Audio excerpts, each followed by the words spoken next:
Hey there, this is Dr. Evan Oso with the Institute for Integrative Health and Fitness Education. Thanks so much for joining us on Facebook Live today, Wednesday, on a sort of fall-like morning.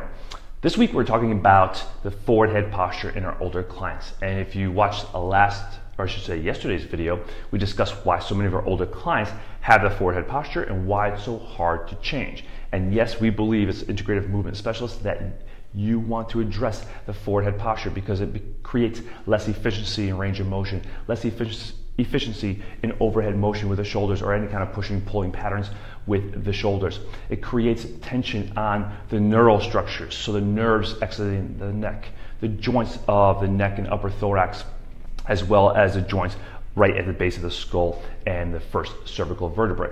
So we want to address the forward head and help our clients develop a more optimal strategy around their alignment as well as the control of their head, neck, and shoulder complex.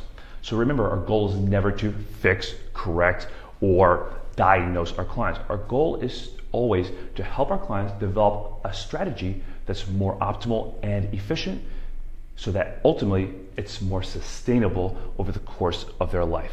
One of the first and most important things we do with our clients is address their breathing, because breathing is the number one reason why our clients have that forward head posture. So in this video, I'm going to address breathing. Tomorrow, I'll go over a corrective exercise progression from breathing to help your clients reinforce this optimal alignment. So first, before you begin breathing with your clients, to help reinforce why this is so important, make sure you discuss to your clients why this is so important. We're trying to help them develop a more optimal and efficient breathing strategy so they don't have to overuse those muscles of the neck and shoulder complex, the accessory muscles that help pull the shoulders forward and the head and neck forward. This will also decrease the amount of activity of these muscles around the head, neck, and shoulder complex. It will also make breathing more efficient, hence they'll have to breathe less frequently each minute, each hour, each day, which decreases the overall tension and tightness around their head, neck, and shoulder complex. When we're setting our clients up for proper breathing, we want to make sure that they're supported well. So ultimately, you'll see when I put myself in this position, I want to fill in the space between the back of my head, the back of my neck, and my thoracic spine. Because clients with that real far forward head position, you're going to need to bolster them quite a bit to get their head level. And I'll show you what I mean by head being level. So have the client lie down in the supported happy baby position, and that's lying down on their back with the feet up on the wall so that their thoracolpelvic cylinder, rib 1 to the bottom of their pelvis, is at their most neutral alignment. I place a rolled up towel in between my neck and the table, and I have towels underneath my head to bring my head level, which is where the top of your orbit and the chin are relatively level to the rest of the body or level to the floor. A lot of our clients will be like this, so the towel support will bring them more level, and you don't want your clients over retracted either, because that will jam their neck and make it challenging for them to breathe. So top of the orbit and chin should be level, neck and head should be nice and relaxed and support, and most clients really like this position because it feels nice and relaxed. Their hands will go upon the rib cage.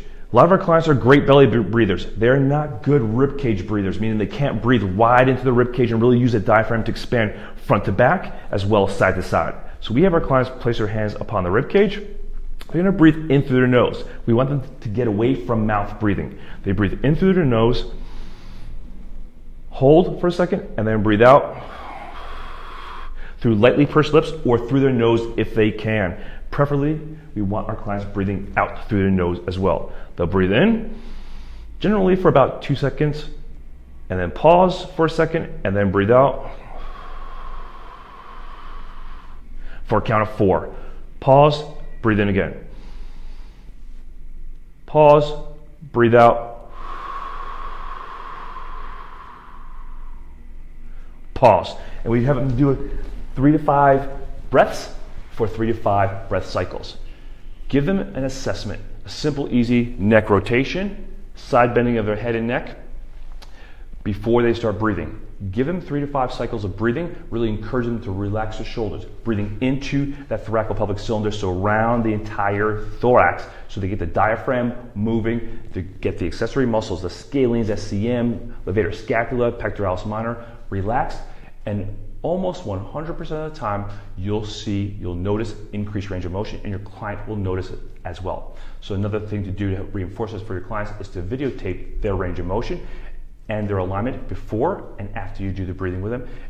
And like I said, almost 100% of the time, you will see improvements in alignment as well as range of motion, demonstrating the power and the effectiveness of this breathing strategy. Now, of course, you'll want to do some of your soft tissue release first. You want to use whatever other mobilization techniques that you may have in your scope of practice before you do breathing, because that will make this process even more effective. But this is a great little tool to show your clients the power of the breath and why breathing specificity is so important to the posture and ultimate function of your head, neck, and shoulder complex. Tomorrow, we'll come back. I'll show you how to progress this into an upright position so your clients have better alignment, better function, and more efficient function with their head, neck, and shoulder complex. This is Dr. Evan Oser with the Institute for Integrative Health and Fitness Education. Thanks for watching. Make it a great day.